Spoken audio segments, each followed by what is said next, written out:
I'm never satisfied. I always want more, and I always kind of want it now, which, But in what sense? Like, what's driving you? Is it the money? Is it the no. feeling of?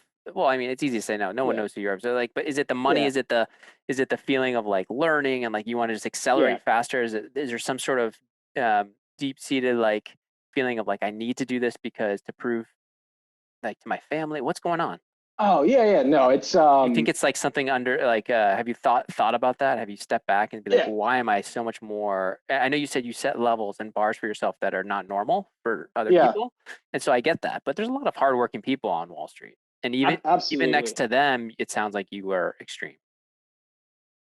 Yeah, it's definitely not the money. I always told people I'll do this job for free, like just cover my rent. I'm happy to work the same number of hours and I'll still work just as hard. It's just like it's not about the money. It's not about the titles or the promotion. Like there's no like family pressure or anything like that. Like I have said, this is the career and this is the passion that I have realized and want to dedicate myself to.